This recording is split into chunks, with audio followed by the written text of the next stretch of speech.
This afternoon naman, this is more on a casual conversations, no, from between our volunteers, and of course our short-term volunteers who can ask questions later or even in between the topic, so we can have a more spontaneous na session, as in sharing lang siya, kwentuhan, sharing of experiences. So to start, maybe we can have a short introduction. No, so I'll start na lang as a format for our introduction session. So your give your name, your hometown, and then current saan kayo na-assign na where was you assigned as a volunteer, and should I ask kung anong batch? O kung gusto niyong i-ano ko anong school year na lang, ganyan. No, if you want to share it. And then, currently, so where are you affiliated as of the moment? No? So it also gives a perspective to our short-term volunteers that um, what are the possible options after volunteering. No, sige, I'll start. So I'm Ruby Oliveros. I'm also a former volunteer. I'm from Quezon Province. I was assigned in Datupiang, Maguindanao, batch 3. So that's school year 2016 to 2017 to 2018. So currently, I'm still affiliated with Ateneo de Davao as part of the program. So I'm the planning, monitoring, and evaluation coordinator of MVP. So yun, sige. Just to keep the ball rolling, ako na lang ang volunteer who's next, and then the next person can choose who she wants to volunteer. Sige, I'll volunteer Coco. Akala ko ba volunteer? Volonturo. Volunteero ba 'to? Anyway, good afternoon. I was informed that we were supposed to speak in English now. Englishan? Englishan session. Saturday afternoon, Englishan. Saturday nga ba? Alright. Okay. Anyway, good afternoon po. My name is Coco Nerva. Kailangan ba legal name? My legal name is Karina Jana. Char. Uh, of course, former volunteer. I was one of the first batch, first members of the first volunteers. It's actually my first time to meet uh, volunteers from the succeeding batches. Kasi after batch 3, I haven't met anyone. I sort of was separated from the whole MVP world, also because I got into focusing on development aid work. So yun, after my volunteer year with Madaris Volunteer Program, like Rui, but Rui staying for ilang years ka na, Rui? Loyalty award din si Rui. 5 years na ata ako dito. Oh, di ba? Oh my God. Ako, I stayed for another year, along with one of our other batchmates, si Michael and Jodem. But I think Jodem stayed for 2 years, extended for 2 years. And I'm sure some of you know si Jessie, ang forever Forever. ang forever volunteer, ang pinaka-permanent na volunteer ng Madaris Volunteer Program. So kami-kami yon. And what else do I have to say? Where was I assigned? I was assigned in Bagan, Maguindanao, but I was living in Sharif Agwak, the famous hometown of the Ampatuans. And but I got to teach in 3 different schools, yung in the school in Bagan, the school in Talayan, as well as another school in where was it? TOS. Dos. Yeah, the US. Tabiran. Yeah. Huh? Hirap. What else? Ano nga yung format mo? Yeah, okay. I think Okay na na ba?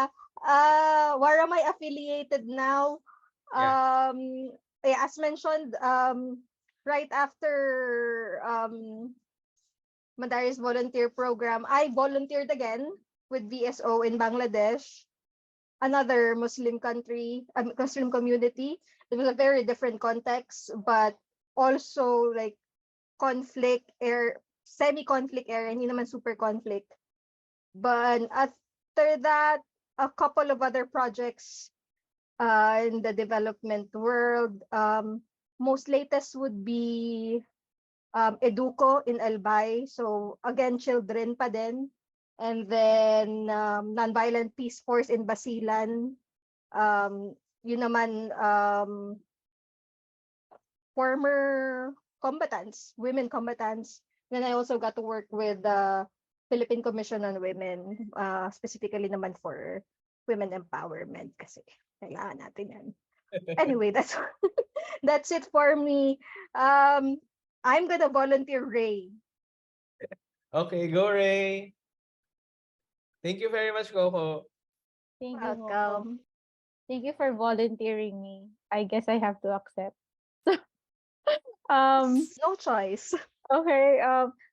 It's a pleasure. I mean, at least to know that you haven't met like succeeding batches after batch 3, right? Because I'm actually from batch 4.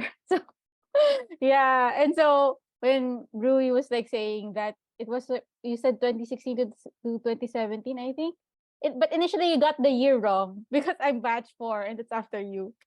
And so yeah, so I volunteered uh 2018 to 2019. Yes. And then in my favorite adjective that I'd always associate with Tawi Tawi is breathtaking, in breathtaking Tawi Tawi. And Yeah, it's for that's what? Tawi, right? Yeah, the first batch. So but what to boast about that? We have batch 1 here. So like, oh, no bragging rights. Ano ba? Wala naman beach sa pinuntahan ko. Ay, oh, We didn't have wala. beaches. We were inland, Maguindanao. Yes. Ano sila When we mga were neighbors exchanging na may bomba? stories. Yeah, but you had your own beauty there, I'm pretty sure. So, Ako lang maganda dun, Char. yeah, apart from your beautiful self, but okay. I mean, yes, of course. It all starts within. Um, and then what else? Yeah, current affiliations. I would say, I still work within the development sector, so I'm actually still at the same job, but I mean, I guess there's a bit of growth there, but I'm actually affiliated with Initiatives for Dialogue and Empowerment through Alternative Legal Services, Ideals Inc. So it's a local NGO. It's about hopefully really doing its best in engaging communities so that they could claim their rights through alternative legal services. So I enjoy partnerships, and I was actually I think my first OJT, if ever, in terms of partnerships was really with Adaris, so that's pretty cool. And another affiliation, and I also link this with with the MVP experiences. I've just been accepted into MedNet, Mediators Network for Sustainable Peace. So yeah, I hope to grow within mediation. So thank you very much. It's an honor to be here. I am volunturoing, volunturo. Um, I a fellow former volunteer within Tawi Tawi as well. Shared the Tawi Tawi experience as well. So that would be Kim, right? Okay, thank Okay. you, Ray. Okay, Kim. Ay, ako ang sunod? Okay. Well, assalamualaikum. Good afternoon, everyone. Magandang hapon sa lahat. So I am Kevin Pipito, no? You can call me Kim because uh, mas madali akong tawagin na Kim kaysa sa real name ko. Well, anyway, with the guidelines set by Sir Rui, so yun po ang pangalan ko, and then I came from Cabanglasan, Bukidnon, no? Uh, deployed in Panglima Damsik Islamic Academy, same with Ma'am Ray. So we have the same madrasa there, in which pinagpatuloy ko lang kung ano yung nasimulan niya together with my fellow batchmates. So there were 3 of us, no, na na-assign doon, and then we were batch 7 already, no? So 3 years after Ma'am Ray. Sorry, Ma'am Ray, you'll have to be the reference now. Kasi ikaw yung nauna eh. Okay, so and then currently, no, I am connected with the Madaris Volunteer Program itself, no. One of its staff, no. Currently, I'm working as the Madaris Security and External Relations Coordinator, no. By virtue of Sir Rui, Sir Vinci, and yung nauna sa akin dyan sa opisina. No, so with their scaffolding skills, no, natutunan ko rin kung paano makipag-relate, no, along the way. Kasi sabi nga nila, it will took like 1 year or more para maka-engage ako sa mga kabuuan ng mga madaris natin. So that's it for now, maybe, no. So if I'm given a chance mamaya na mag-share, well, I could share my experience, pero if we don't have enough time, but at least we'll know each other. So Assalamualaikum once again. Thank you so much. Thank you very much, Kim. No? So Janelle is also here, but she informed me also earlier na she'll just listen to the sessions. But Janelle, can you at least introduce yourself na lang? Para lang Okay. Nahiya naman ako sa English.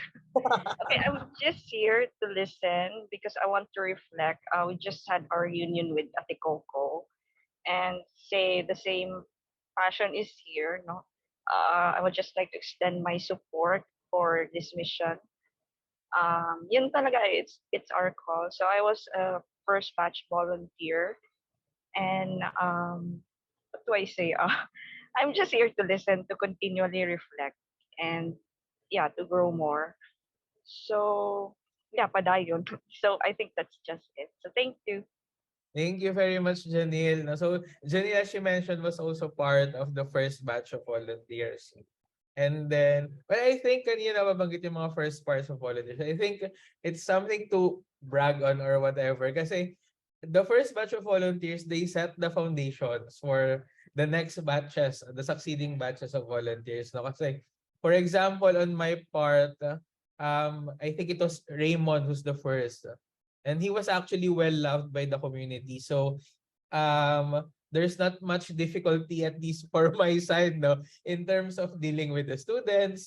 Well, there's different expectations, but at least the relationship wise between the students and the administrators and the community has been, kumbaga, has been set, has been laid as a foundation, no.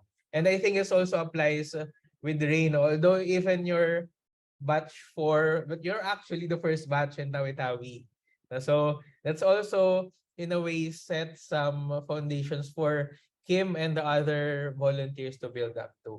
Sige, before we go do sa mga ganyang klaseng kwentuhan, maybe we can also ask our short-term volunteers. Of course, we would also want to meet you.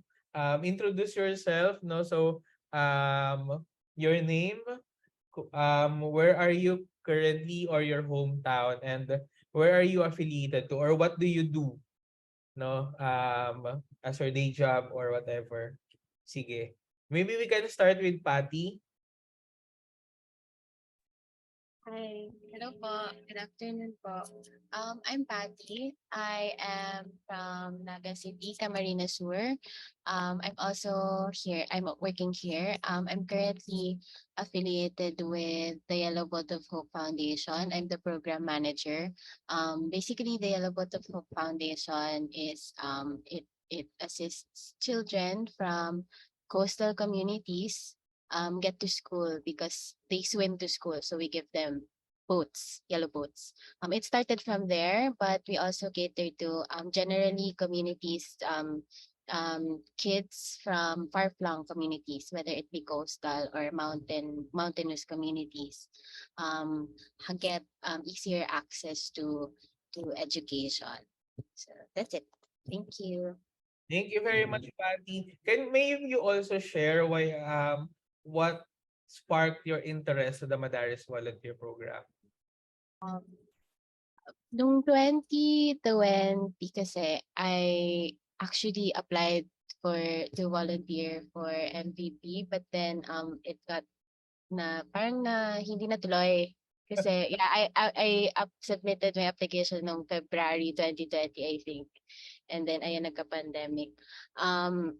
And my brother also used to work sa Ateneo de Davao, and he introduced me to the volunteer program. And ayun, so naging familiar ako with MVP. So yun. Thank you, Patty. Wait, are you related to Sir Noli Ayo? Yeah, he's my brother. Yeah. Kaya naman pala. And then, I actually remembered, I think you messaged the MVP page when you applied. Yeah, I think I have message nga in 2019 ata yun. So yeah, because of the pandemic, we had limited deployment, no. During the time we allowed the schools to nominate their own volunteers just for us to be able to adjust with the pandemic situation. Sige. And next, here is Ross. Hi. Nag-on ka ng video. Si Ito Kuya sir, lang. ano mo to sir? Rui is my brother. He just forced me to go here. Nag-uutos. Agoy. Mag-on ka ng video. Kaya pala. Oh. Sabi ni Kuya manood lang daw eh. Di naman sinabi may papakilala. Kuya, ano to? Go introduce yourself. Hi, my name is Ross Oliveros, and right now my hometown is in Quezon Province, but right now I'm here in Taguig. And I work my daytime job is a digital marketing officer. And right now, Kuya is forcing me to volunteer as your graphic artist. Ay, kung bored ka sa buhay, di ba? So mag-volunteer ka. So yun, thank you very much everyone for the first round of introduction. Sige. Just to keep the ball rolling, especially for our volunteers, no, to start our sharing of experiences. Same with our short-term volunteers. So they shared on why are they interested with MVP. So the same question also. So why did you volunteer? Especially with MVP, no? Kasi volunteering, and we have mga short term through the weekends, volunteer teaching sa mga schools, but MVP is a long-term volunteering engagement. So what made you decide that you really want to pursue this volunteering opportunity? Let's start with Ray kasi alam kong grabe tong experience ni Ray, galing pa siya ibang bansa. Grabe! Like how you volunteered your sister to Yeah. come and now me to... Grabe. Pwede bang palit ang host? Volunteer. Sige, Ray. O sige. I just find it funny because I mean you said, diba, yung parang what made us feel certain to go for the volunteer event, to go for the volunteer project. So funny because nothing really made I was that particular chapter of my life, well, even this current chapter is just so full of uncertainty. And um yeah, so what made me choose it was actually first its relevance. It was very apt for me.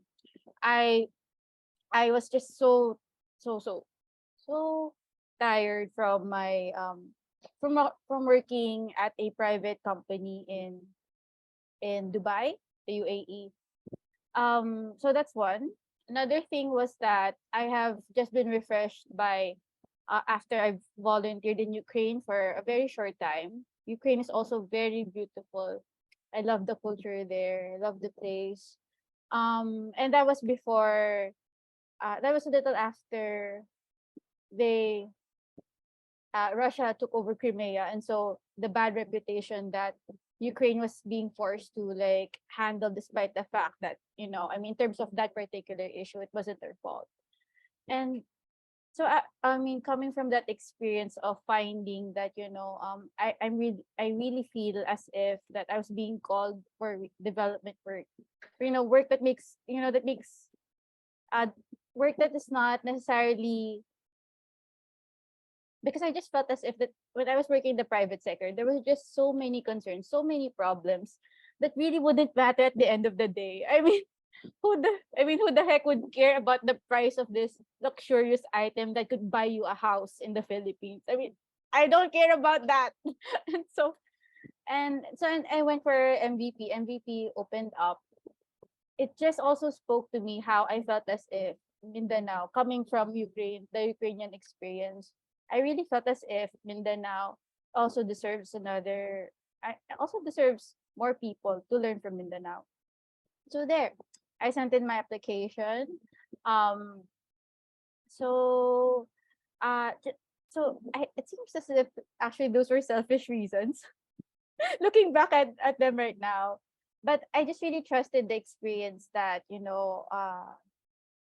that there are just really good people. Like, there will always be a majority of good people everywhere. It's just a matter of like taking the risks to find them. And so, I mean, we're better. I mean, yeah, we're better to start and than my own nation, and then particularly a region that I felt was always um misunderstood by our Metro Manila centered media. Yeah, coming from Quezon City and all. So yeah, I'm just really glad for that decision.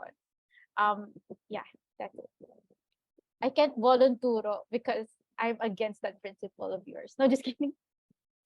Ginawa mo pa kanina kay Kim eh. Sige, sige. But thank you very much, Ray, for the sharing. No? So it's really, I think majority, if not all, no, when it comes to engaging volunteer work, there's really some sense of trying to explore, wanting to experience a different thing. In my case, that's also the same because I was a researcher before, and I was looking for other forms of service to other people kasi I'm tired of being inside the laboratory. Imagine the whole time, even during weekends, nasa laboratories lang din kami. No, sige. So, let's move naman din. So, from Ray, Coco, you will want to share your discernment process. We have a discernment process in terms, Ba? how did you arrive with the decision? Um, in a lot of ways, I can resonate with Gray's story. A lot of ways, ganun din. I was working for the private sector. Ano ba? But I was also traveling a lot. Um, I was volunteering in like yung mga yung mga daily volunteering lang, mga ganun-ganon.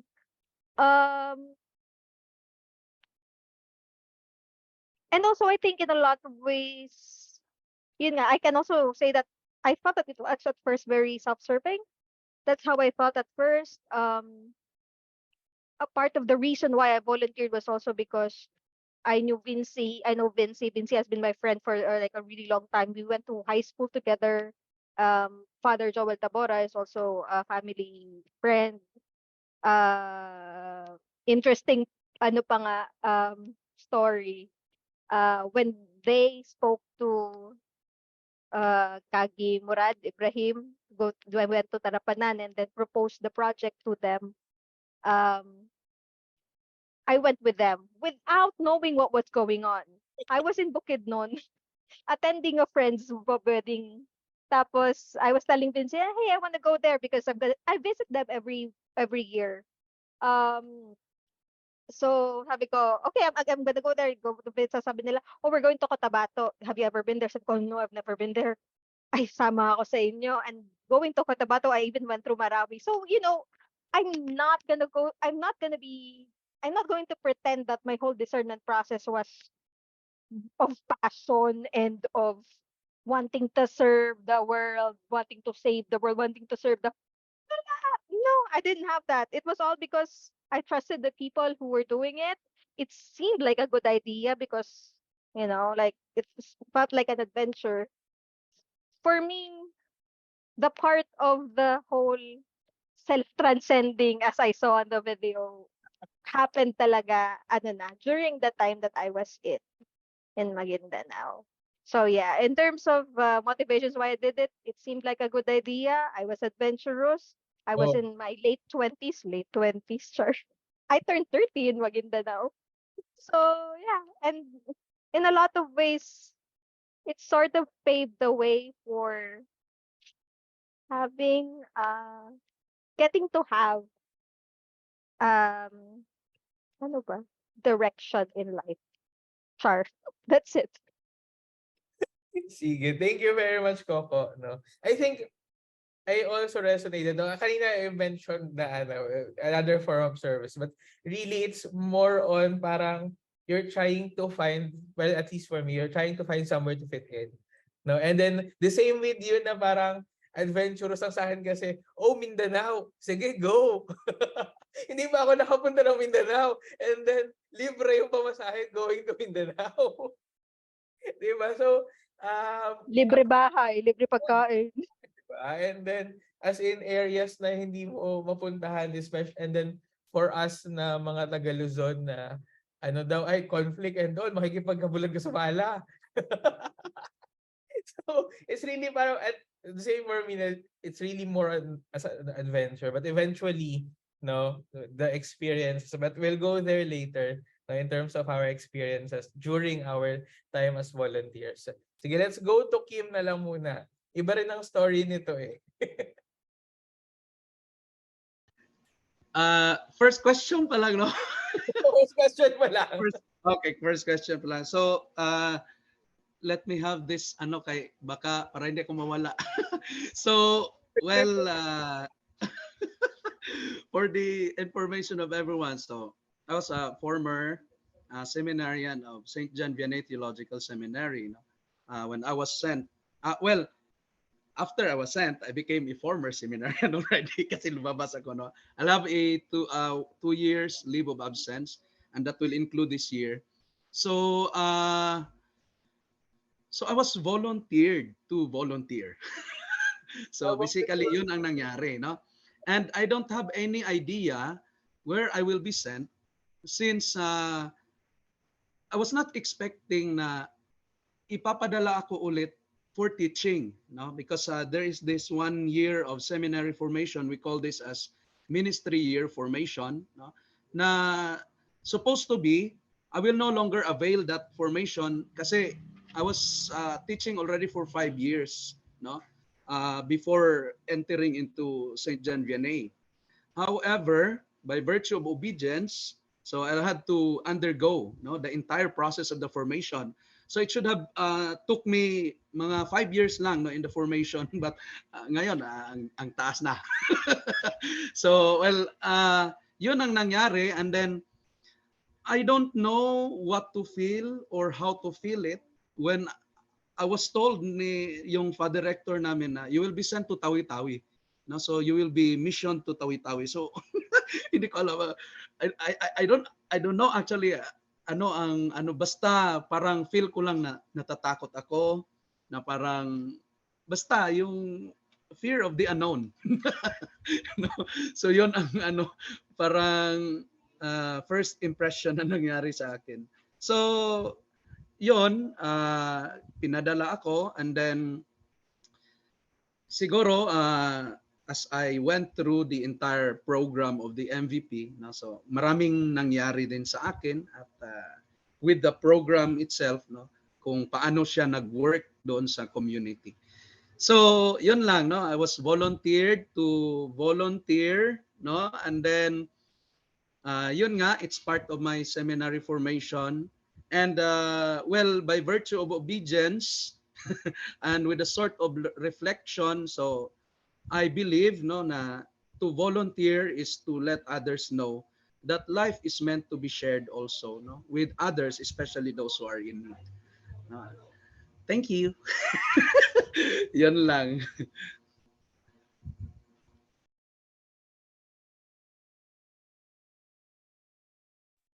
Nakamute ka, Ruby. Hindi pa ako nasanay. Palagi na lang.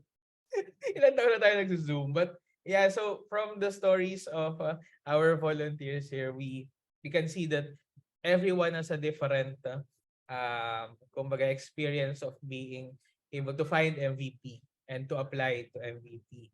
And yeah, may kanya-kanyang mga experiences, but may kanya-kanyang we have different reasons into applying and eventually really pushing through the volunteering year. Siguro now let's go into, I think this is more on mas common na sa atin, no? Because we experience the area.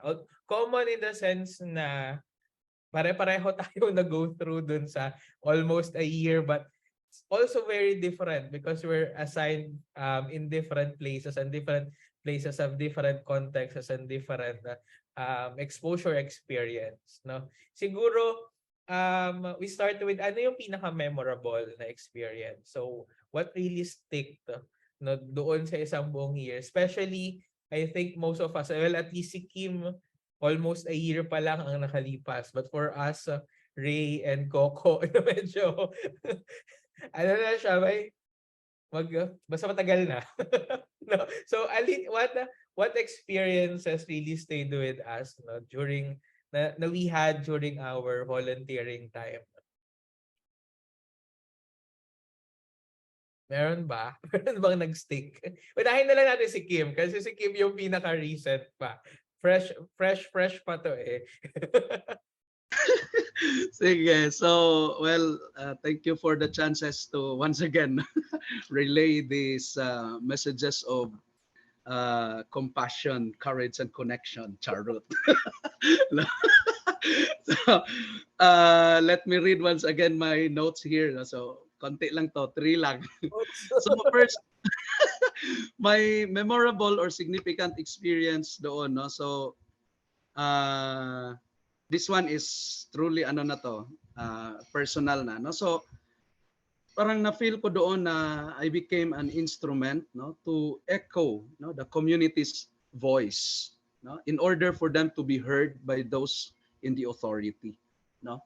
Kasi pagpunta ko talaga doon sa madrasa, first 2 months, first 3 months, I was roaming around, no? So ganyan man yan, ano ba?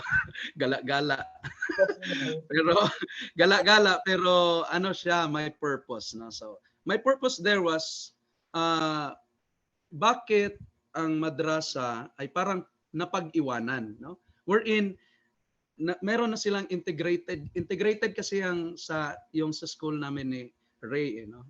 Ni Ma'am Ray. So I was thinking, so having an experience before being a teacher, so parang nakita ko doon na bakit ang daming kulang, no? Like parang by facilities itself, malalaman mo talaga na bakit parang walang ano dito, walang support, no? Ni blackboard, ni chairs nila, nako, ano na talaga siya. So, yun, nagtanong ako sa sarili ko, no? And then, yun nga, after asking myself, meditating on these things I saw, nagtanong din ako sa community, no? Pati kina ustads doon sa administrator. So, ano bang maaring gawin natin, no? So, I heard, no, from them, really, no, nga, sabi nila, teacher, kung kami kasi magpunta doon, parang binaliwala lang kami. Parang binabaliwala lang kami. So that gives me the courage, and that ignited that burning desire to help them, no, na ay hindi ganyan, we have to speak, no, otherwise they will not know, no? So yon ang ginawa ko, no, so I coordinated with the division, no, the supervisors, kasi hindi pa sila na ano, hindi pa, it was not yet established na, kasi isang single line na ngayon of communication sila eh. So dati-rati meron pa yan supervisor tapos yung mga superintendent. So pinuntahan ko ang supervisor, sabi ko, ma'am, you know na merong madrasa dito sa ano, Tubig Basag, ganito ganyan. So I have to speak, no.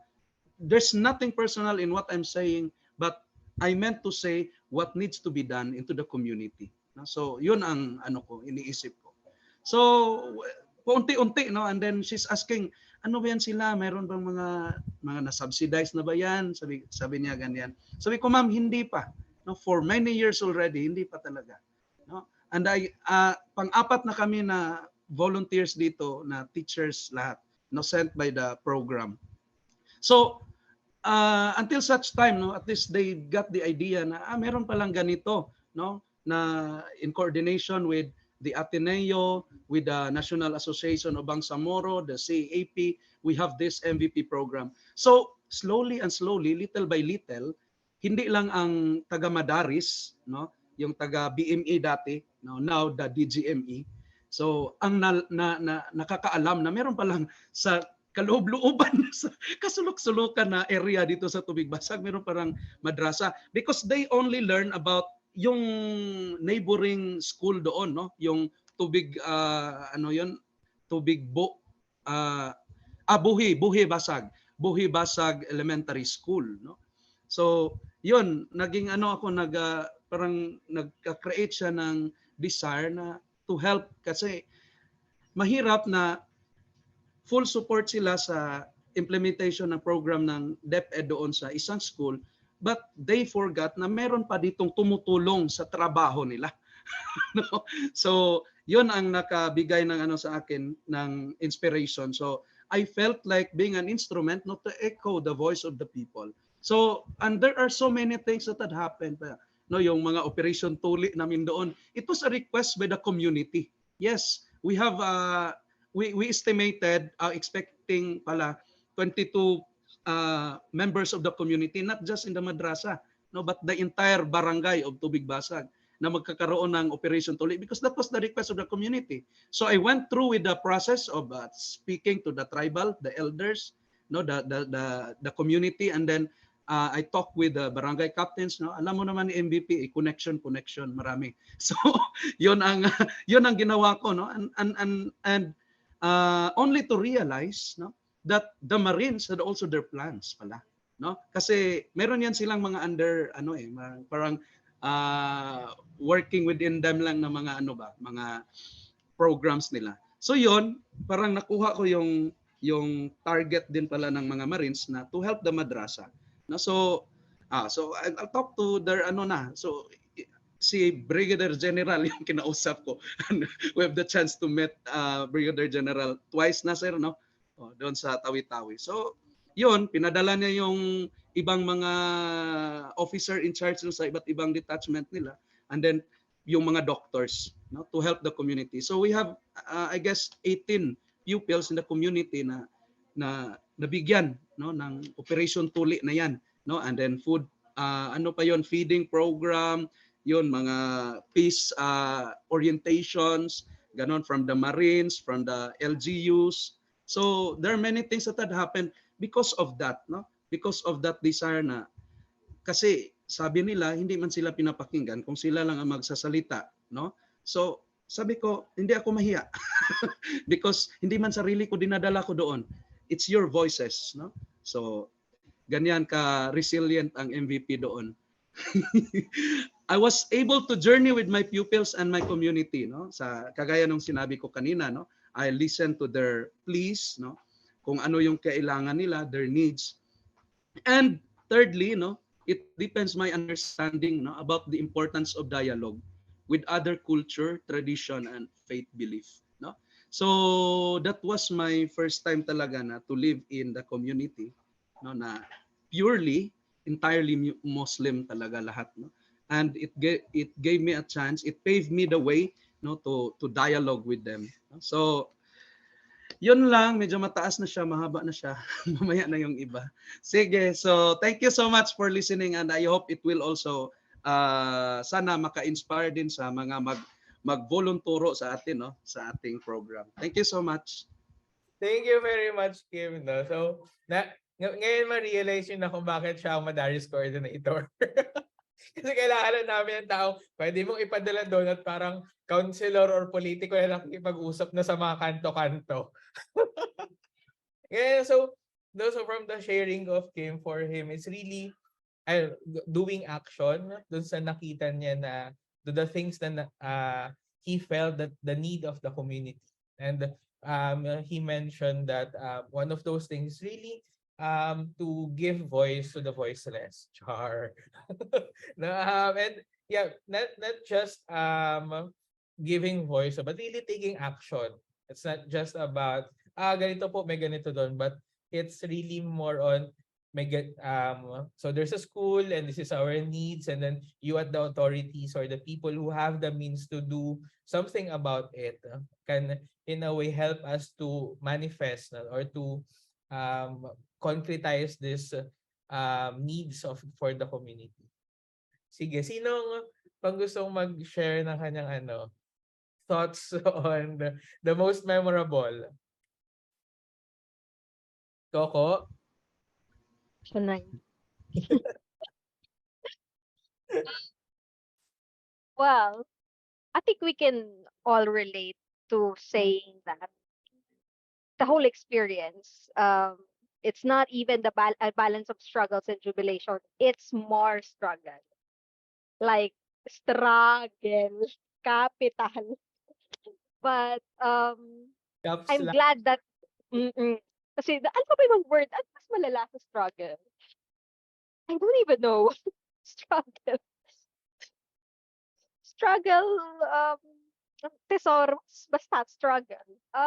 There was so much. I mean, from like the little, super little things like lamok and having to deal with the heat. Oh, no, because really, you think that I wouldn't say I'm not especially during my 20s. It's a whole lot different now that I'm in my late 30s, so maarte na ako. But in my 20s, ako yung tipong I don't even care kung saan ako matutulog, sa papag. I don't care about those things. I don't care if there's no electricity. I don't care if there's no water. But to stay in one place where every day you have to I don't even know what the term is when you have to fetch for water, like what 500 meters away from where you have to take a bath, and at the same time not just fetch for water. We didn't even have running water, as in poso. I'm not sure what happened in Tawi-Tawi, but I know pretty sure that Dato Piyang. I know what goes on there. And lamok, because honestly in Maguindanao, because it's a swampy area, the lamok that you're used to in Luzon, 10 times. I swear. Tiger does not work. Ano ba? Baygon does not work. Off does not work. We only have Bauma. Bauma is Yes. the ultimate katol.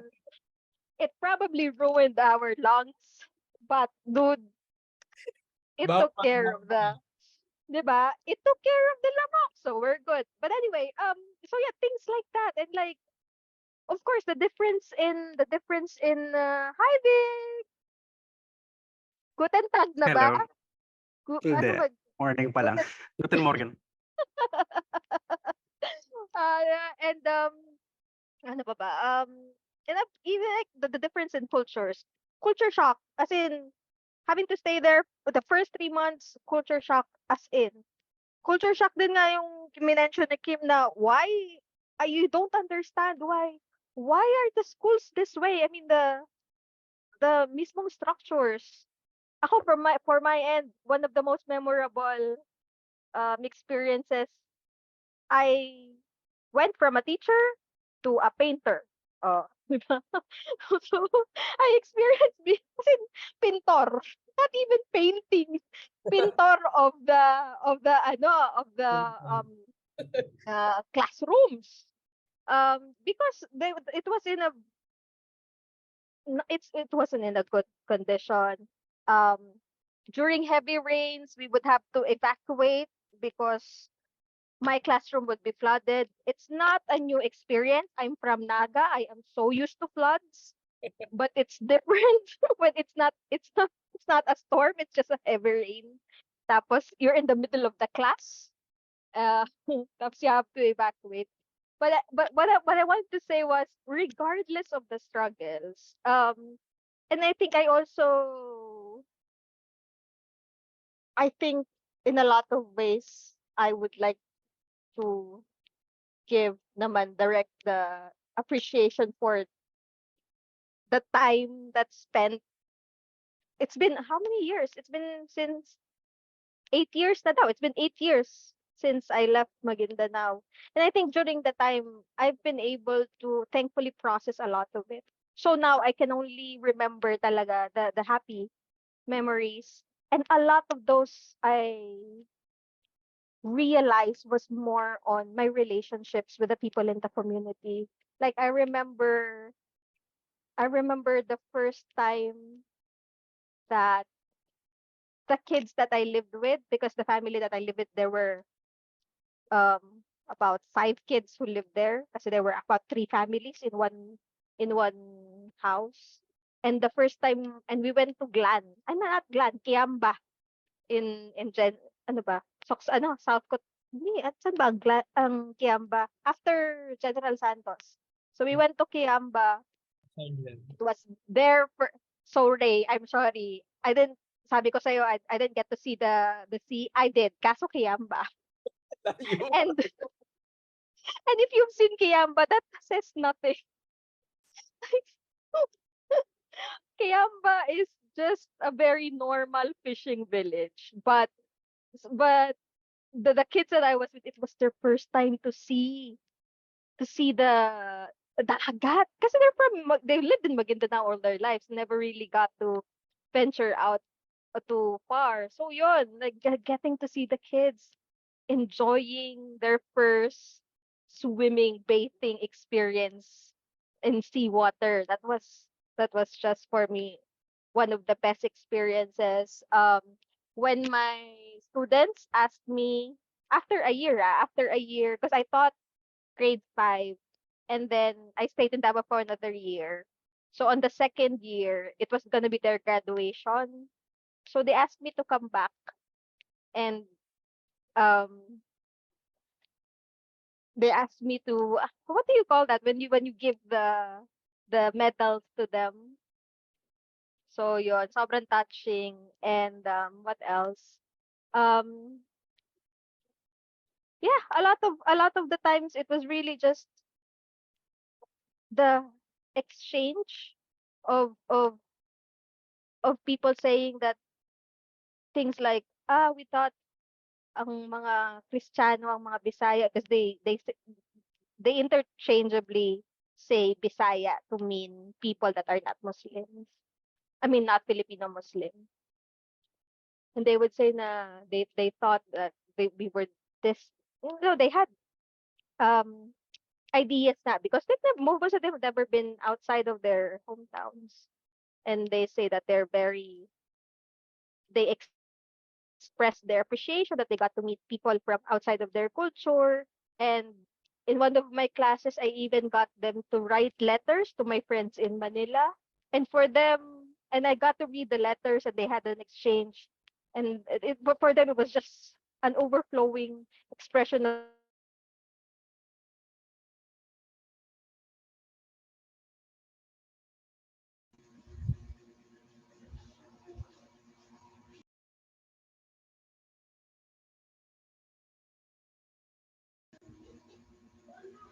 and gratitude. Ako ba ang disconnect or si ko? Parang nawala yata yung signal niya. Hala ko yung na-disconnect. Ayan, sige. Let's just, ano na lang, yun pa ba siya? Yeah, I think na-disconnect si Coco. But, ayan. Sige, I'll just, ano na lang din, for, on my part, I think maka-resonate din ako dun sa mga experiences ni Coco. Kasi, actually, yeah, the struggles, funny one of the things that I really can't forget in Datopiyang was, well, aside from the water source that you really have to pump it out of the poso, and the water is yellowish, rusty yellowish color. And then one of the things is that my room in Datupiyang was leaking. No, the ceiling is really leaking, and then katapat siya talaga ng bed ko. So what I did was sabi ko, just a very mild droplet. So what I did was MVP gave us a mosquito net, and then I put some sheets of paper. So even with the water droplets, I think that I thought that the paper, the layers of paper will hold, no, will hold and will not be able to kumbaga, get me wet throughout the night. But unfortunately, it didn't. So I was awake at the middle of the night and I have to sleep. Parang sitting just for me to be able to sit. Yes, to sleep. Kasi almost all of the different parts of the room are leaking. So hanap ka lang talaga ng pwesto mo for that. Nandiyan na balit si Coco. And then, but for me, yeah, the connections na banggit nga ni Kim kanina, no, it's really the courage, compassion, and connection. I got to a point throughout my volunteering year that I realized that students will not be able to remember all of the equations that I'm teaching them. They wouldn't be able to remember how to solve fractions. Now, even as adults, some of us don't even know, or are having difficulty solving fractions. But at the end of the day, at the end of my volunteering year, I realized that, yeah, it's really more on how you deal, how you interact with the students, how you interact with the community. That's the thing that will stay for them. And I think that's also what will stay for me, no, my experiences of the community. One of I think for me what most memorable was there's really an active interreligious dialogue in our community. There were times where Mudir would really ask me what's happening during the mass. Why do you have bread and wine during the mass? So in a way, it's a learning opportunity for both of us, because I really have to get in touch with my roots as a Catholic. So, fortunately, I had some knowledge about basic theology and all. But in return, I would also ask them, no, directly, asking them, why do women have to wear hijab? It's very hot here in the Philippines, and so people are wearing hijab and even niqab, and even while they're swimming. No, so we went into a resort before, and then the women are still wearing their hijab while swimming. Imagine the weight of the clothes while swimming. No? So for me, that type of interaction, and then something that I would really, something that I think I will never forget is when a student approached me and said, "Sir, hindi naman totoo yung Diyos nyo." As in, I'm not sure it was during a class or before the start of my class, but it's also a teaching moment for the students. No? Well, I think also for me, teaching, for me, learning experience for me in a sense na, okay, how do I address this type of interaction? And it's, as in grade 6, so how would you make this situation as also a learning experience for the student? So ayan, buti na lang I was able to say na, well, ano, it's just that we have different faith beliefs. So you have yours as Islam, so you believe in Allah, and me, I believe in, ano, and we don't have to really argue which is which. But really to be put on parang on the spot with that kind of question, um it's really a learning experience. And also with yeah, I at the end going back to to the realization that parang for me at the end of the day, it's not really the knowledge, the technical knowledge on how to compute things and how do things work na in terms of science. Kasi I handled mathematics and science. So um I doubt that they would really remember how to solve for quadratic equations at the at the end of their of course, it will be very helpful for their education, but at the end, it's really more on creating these experiences for them. So parang at the last minute, I tried to come up with um a field trip, no, kahit we were in Cotabato, and we did try it to be more interreligious and a learning experience for all. So we went to the grotto. So it's also a teaching experience for the Muslims na because they would see um big signs of grotto. So what does grotto means? And then there's also a very big sign of Via Crucis and the resurrected Christ at the at the top of the place. No? And then afterwards we went to Grand Mosque, which is also very meaningful for them because as what Coco mentioned, majority of the students, Cotabato is just around 1.5 to 2 hours away from Datopia. But for them who doesn't have the means to go around, no, it's like worlds apart. So it's very hopefully, but some did actually feedback na mashallah, and they're very thankful that they were able to at least go there, no? And of course, Jollibee. Some of my students, even to set foot on Jollibee, they haven't um, done it. Iniyakan ko ito after nung may student ako na lumapit sa akin. Siyempre, hindi ako umiyak sa harap ng bata. Well, grade 8 student ko na I think almost 18 na din siya. And after nung trip, nag-ano talaga siya sa akin na parang, "Sir, thank you very much." No? Parang syukran kay sa tanda na daw niya, never pa talaga din siya nakapunta ng Jollibee. And it's really an experience for them na may kasama kasi yung mascot. So may sumasayaw-sayaw ng Jollibee. So it's not just the food, no, but it's really the experience of Jollibee. And for us no, na mga especially for us na taga Luzon na dumating na sa point tayo na normal na ang Jollibee. Lalo na ngayon, no? Na parang minsan ang Jollibee pa is kapag wala na tayong choice na kainin, sige, Jollibee na lang. No, but for these people into yung creating these types of an opportunity for them. So, yun yung ano. And the feedback of the students, they're very appreciative din naman. So, that for me is kumbaga, very memorable. Sige. Balikan siguro natin si Coco if may gusto siyang i-add kanina kasi na-disconnect siya. Hindi, okay na ako. But I wanted to add dun sa Jollibee kwento mo. Because we were criticized a lot then.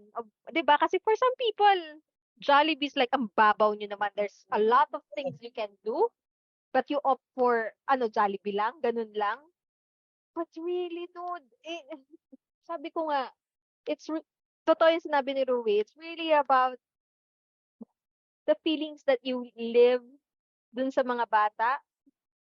Because they're not, I mean, for a lot of these kids, they never really got to experience, just a childhood na the same way as ours because, well, they live in they say a post-conflict area, but really, they still see military men, they still see tanks, they still see yung mga ganon, mga latak ng conflict. So, just to have them experience that sort of childhood, of a normal childhood, that's a lot. That's a lot. But yeah, I still think we're gonna get criticized by other people so that they think that sending them in field trips and doing Jollibee trips is not something that we should be focused on, but it serves a purpose, and that's something that we should also realize as volunteers. Kasi I know that there will be times that you would feel that, hey, I'm not doing enough. Honestly, the simplest things, those are the things that are gonna leave a mark. So yun lang. Sino na? Ray, ikaw na ba next? Thank you very much, Coco. Sige, Ray, after Ray, maybe we can call Sir Vic, no? At least to introduce or if you want also to share your experience. Kasi ito, ang tagal din ito sa community. You really stayed after MVP. Sige, Ray. Yeah, okay. When Coco was sharing about like what word about, I mean, like other words aside from challenges, I was like really thinking through as well, because I really found my volunteer experience as well as very challenging. I was thinking of turmoil, like an existential crisis actually. The first days actually throughout, I mean, you would always have these questions, and then to have to face the how historical injustices do really have like everyday expressions within the community, within the educational system. And I mean, going through your life and knowing that you, despite all of your challenges, I mean, despite your privileges, you've also experienced injustices, but to see it amplified, to to what degree in the community. But still, I mean, I think early on, and then like what Rui was sharing, that the kids would probably remember how to do the stuff that we teach them. I actually gave up, and I feel bad with Kim because he's like batch like the fourth batch now after me ba, Kim, or the third in Tawi Tawi. Ika-fourth naman kami. Okay, the fourth. Okay, Ah, so so you said that I laid the foundation. My partner and I laid the foundation, but I think it was very shaky foundation nonetheless. So like I felt as if that in terms of like the how we wanted to impart academic knowledge and appreciation for learning, we couldn't go through, we weren't able to do as much. So to have to handle that reality of, I mean, kids of different ages not being able to read, so I gave up on the idea of, I mean, on fighting for what they deserve in terms of academic caliber. I was just like, again, I was just like hoping that, at the end of the school year, they would just find this school year, meaningful enough for them to continue on the journey. And so some important things I mean, some things that really stuck. Well, of course, the everyday happenings. I really enjoyed how this interesting dynamic of me being me being female, and then being in that relatively conservative community, but very welcoming nonetheless. And so I was able to be friends with both male and women, with both men and women. And getting to hear from my male friends that it's interesting to see that women are into different things, and then getting to hear from my women friends that, I mean, getting to see different aspects that they are empowered in their own way, and that the juicy stories within the community is very interesting. And that and then a particular experience is that when we organized, my partner and I, Rabia. So Rabia is a Yakan, a Muslim Yakan from Basilan. What we organized was somewhat of an inter-tribe event. And then that was in partnership with the Daughters of Charity. So the religious congregation there. And yeah, with my guy friends who were Muslims. And then and of course the women friends as well. But in terms of logistics, I would, and errands, I would ask the guys to do it. So what we did was that we had the student population that Kim and I had were primary. Was it still the same case, Kim, of Tausug and Sama, right? Okay, so and then so what we did was there's this other ethnic group, which is of course very much related in terms of their history, but they have, they struggle more in terms of the historical injustices. They would be the Bajau.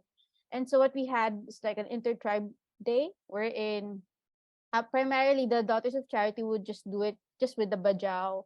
Like they would have their cultural practices, their cultural events, but that was somewhat different because finally the Sama and then the Tausug students were able to reach out to the Bajau, which actually led to different conflicts, both implicit and explicit. There were those who were like, I mean, that I was able to talk with, and then they allowed their kids. And there was this particular incident that when we were already there, and then I was looking for a student, for two particular students, and to only find out that they were not allowed by their parents suddenly because they would think the Bajau as dirty and unclean, so those kinds of things. But at the end of the day, seeing the children laughing like with their peers, with their Bajau peers, the Bajau kids laughing with our students, and then our and then our host mothers and teachers like laughing and taking pictures with the nuns, and so that was very interesting. And there that we thought it wouldn't push through, but it was just so nice. The community stood with us. The kids stood with us despite certain members of the community being too conservative. But I mean, it was all I think it was a meaningful risk we had to take, because evidently when we were like engaging our students, there were just really a lot of stereotypes against their own fellow Tawi-Tawi citizens. So there. Thank you. Thank you very much, Reina. So yes, different context, but still there are themes na halos magkakapareho tayo. But I think majority talaga, well, at least for us, no, may kumbaga that the courage to stay to really go through all of that talagang caps lock and struggles na sa buhay, no, as a volunteer. Sige, si Sir Vic, can you introduce yourself, and if you would want also to share some of your most memorable experience, no, dyan sa Talayan. Hello. Sorry. Okay, narinig naman, no? So, ako si Vic, Dr. Victor de la Cruz Tiope. So, Vic Tiope for short. Sa Talayan ako nag-volunteer for, well, 1 year dapat, pero I think 3 years nandun din ako. Galing akong Bicol. So, usually sa Talayan na pupunta yung mga Bicolano. But now, baka nag-change na ng konti. So, ayun, ano ba? Yung memorable, no? Let's see. Memorable would be siguro yung bad side muna. I mean, like, every night may fireworks.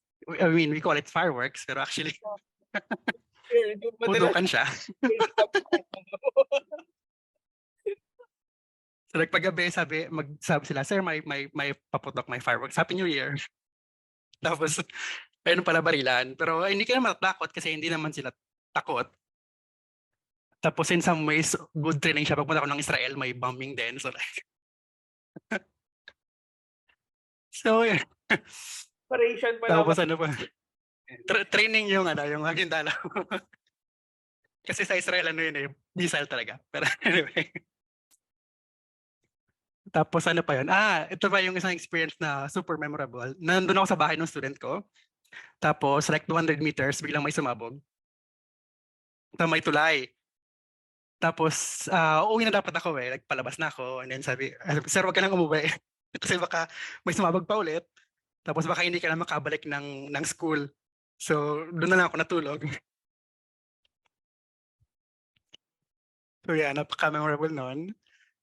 And siguro kung gusto ng taong memorable, sa Talal, super memorable. Yung batang makulit. Kasi first few days yata, binubuksan niya yung pintuan ko, like lagi nangungulit. Pero cute naman siya in some ways. I mean, dinadala ko sa Jollibee din, every once in a while. Tapos sa Cotabato. Tapos nung nakita niya ako nag-withdraw ng pera, tapos sabi niya, sir, paano yun? lumalabas na yung pera. Pasukan mo lang ng card, pindot ka, tapos may perang lalabas. Parang sobrang amazed siya doon. Hindi niya alam kung saan galing yung pera. Parang akala niya binibigay lang. So yun, amazing yun. Tapos yung good aspects, kasi tawag dito, yung pag-volunteer ko mostly, ang pinaka-challenging part talaga for me was the academic part. Kasi syempre, academic ako, so yun yung naging focus. So ang usual na sinasabi sa akin ng mga tao, mataas daw yung standard ko, which is I guess, hindi naman talaga. I mean, doon mataas, pero like, doon mataas, pero normal lang dapat yung standard ko in general. Pero syempre, pag may expectation ka kasi na mataas, hindi lang naman sa'yo yun eh, ay hindi lang sa kanila, sa'yo din yun. So dahil medyo relatively mataas yung in-expect ko for them, so ibig sabihin, mataas din yung dapat kong gawin. So mahirap din siya for me kasi gusto mong pataasan yung scores, gusto mong mag-aral sila, pero sila tinatamad. So sobrang hirap nun for me. Tapos yung exams nila, parang may mga pointers. So alam na nila yung exam bago lumabas. Tapos sobrang disagree ako doon. So binibigyan ko lang ng topic. Siyempre hirap yung students. So ang labas scores nila mababa. Yun. Tapos ano po ba? Kung challenges, may tuko sa bahay namin. Tapos minsan may ahas. May time na may ahas na pumasok sa kasi yung bahay ni Sir Gigi, may pinutol na puno, tapos nakalagay lang sa tabi. Tapos may butas. So at some point, yung ahas, cobra yata yun eh. O cobra, pumasok siya dun sa sa bahay, tapos pinalabas nila. Tapos nandun sa tree trunk, pumasok doon, hindi na makalabas. So ang ginawa, sinunog yung tree trunk para lang matanggal yung ahas. Namatay din yung ahas, pero sunog na yung part na yun. So maraming ganung experience. So yung happy side naman, kasi yung experience ko mostly with the kids. So naglaro lang talaga kami. At, I mean, ang ginagawa ko turo, tapos pag afternoon, pag free sila, nakikipaglaro ako sa mga bata. So yun yung in a way distressing ko. Kasi kapag magturo. So sa after ng class, naglaro sila sa field. At some point, nakisari na lang ako. And then, parang bata na lang din ako. I think may time na nag-skipping rope nga ako eh. Tapos, kasi uso yun sa mga bata. Tapos yun, talon ng talon. At some point, napunit yung pants ko. Tapos, nakita yun ni Kim eh. Isang student ko. Tapos, tumakbo siya punta sa akin. Tapos, kinover niya ako. Hanggang papunta ng bahay ko. Sir, butas na yung shirt mo. Na yung pants mo. Takbo kami papunta doon. Yun, tapos lagi ako nakikipaglaro at some point. May mga naglalaro kami ni Talal ng ibang mga bata. Tapos may ibang dumating. Tapos sabi nila, sali kami. Tapos sabi ng mga kasama ko, ay matanda na kayo eh. Tapos ako nandun, like 25 na ako. Tapos ako bata. Yung mas matanda na mga by 2 years, mas matanda na daw sila. So wag silang sumali. Pero kasama ako sa laro. Labo. So ayun, I mean, pero dahil nga ang tagal ko sa Talayan, bumalik ako actually after kung gumraduate sa Israel. So 3 years na wala. Tapos pagbalik ko, ay makita mo yung difference. Yung Talayan, actually medyo improve na siya. May minute burger na, may milk tea. Tapos may ilaw na sa daanan. Kasi usually takot yung mga tao na pag umuwi ako ng gabi, kasi mga 7 ako umuwi, sabi, huwag ka nang umuwi ng gabi kasi walang ilaw. Pero ngayon, pwede na ako umuwi ng kahit mga 8, 9. Kasi may ilaw sa daan. So sobrang convenient. Tapos, ayun, pagbalik ko din yung mga bata, matanda na. I mean, teenager na sila. Pero ayun pa rin, I mean, close pa rin naman kami, I think. I mean, before, for example, yung mga girls, iniiwasan kong yakapin sila. Pero pag balik ko doon, sila na yung yumakap. So like, okay. So, hinayaan ko na lang din. Tapos, tawag dito, kahit paano may connection pa rin. Actually, yung mga students ko, every once in a while, kapag may math question na hindi nila masagot-sagot, may message na ako niyan. Tapos ako na yung tutulong. Hindi ko naman binibigay yung sagot, no? Minsan clues lang. Bawa si Asha, may tanong siya. I mean, ang binibigay kong sagot ay tanong din hanggang maisip niya yung actual answer. Which is not easy, pero gumagana naman. Si Jihada, pag may homework siya sa college na yun tapos pag may homework sa education, pinapa-edit sa akin yung lesson plan. So ayun, I mean, nakakaaga ngayon naman kapag may kailangan sila, alam nilang available ako. Although lesser and lesser yung inihingi na tulong because mas independent na sila at alam nilang nag-PhD ako. So, pero ayun, every once in a while, pag may hirap na sila, andan pa rin. Tapos sabi nga ng student ko, nasurvive niya yung senior high kasi pag may tanong siya sa akin pumupunta. So ayun. So I mean, for me, napaka-memorable nun kasi yung effect mo bilang teacher din, parang lasting siya. Kasi more on the, hindi naman yata sa dahil nagturo ako ng ganun kagaling, no? I think kasi approachable ako for them. So, yung experience na yun, yung pag-connect sa students, ang super important for me. I mean, kahit yung mga teachers din naman, close din naman ako sa kanila, especially sa mga girls. So, pag mabalik ako, parang mini kanduli, kain-kain kami. Tapos, ayun. Kalimutan ko yun, yung kanduri sa Talayan. Parang every favorite ni Sir Echo eh. Kasi like every month mayroon. Pero hindi ko alam kung good thing siya kasi may kanduli kapag may namatay. May kanduli kapag may kinasal o may pinanganak. So, ibig sabihin, maraming kinasal o maraming namatay. Hindi ko mas maraming namatay eh. Pero yun, may kanduli halos every month. Tapos yun, one of the main challenges sa start, actually yung Ramadan. Tinry ko siyang sumali. Natapos ko naman, pero ang nakakatawa doon kasi pagpunta namin sa Davao, pinakain kami yung pinakain ni Ma'am Coco. Pagpunta namin ng Talayan, few days, Ramadan. Sabi ko, sige, try natin. Tapos ayun, from mataba, bumayat ako noon actually. Pero maganda na pinakain kami ng sobrang dami sa simula. So I guess yun lang muna for me. Ayan, thank you very much, Sir Vic, no? Meron din ako experience ng animal invasion. Bayawak naman sa akin. Tapos pagkakita ko, nagulat yung bayawak, nagulat din ako. So nagkagulatan kami. But thank you very much for that sharing. Ano talaga siya? I would like to highlight yung sabi mo kanina na baka nga hindi naman din talaga, well, I'm not saying na hindi ka nga magaling na teacher, no? But it's really more on how you present yourself to your students, no? As a teacher who's approachable, as a teacher who can help the students even to whatever na mga topics man yan. No? And I would like to connect it kanina dun sa session this morning kasi we talked about the dialogue of life and faith. It's really that dialogue, it's really about a connection, your connection with people. No, it's not just about dialogue in the sense na you talk about the different factual, for example, different facts about the Islamic religion and the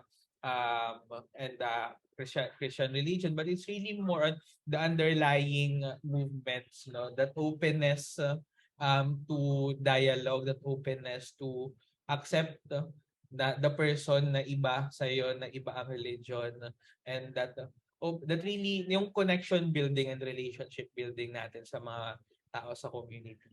So thank you very much for the sharing, no? And of course, different factors, different experiences. And ngayon, yes, iba na rin din talaga ang Maguindanao and Cotabato kahit paano we can see the development, no, in terms of pagkakaroon ng milk tea, pagkakaroon ng mga burger place. So dati sa Cotabato, may pizzahan na sa Sharif Agwak that's open until 8 o'clock in the evening. o diba? Sa Sharif Agwak pa yun. 8 p.m. Nung panahon ko, 4:00, wag ka nang lalabas. Ngayon, umaabot na sila ng 8:00 sa labas ng bahay, 'di ba? Na-shock ako. At meron ng gripo, may may actual tubig na lumalabas sa gripo. Dati nang may gripo, pero walang tubig. Ngayon may gripo, may tubig. Ayan. So, thank you very much for the sharing. Siguro, nag-overtime na tayo na, but hopefully okay pa kayo sa time, and I think we're all enjoying naman the company and the conversation.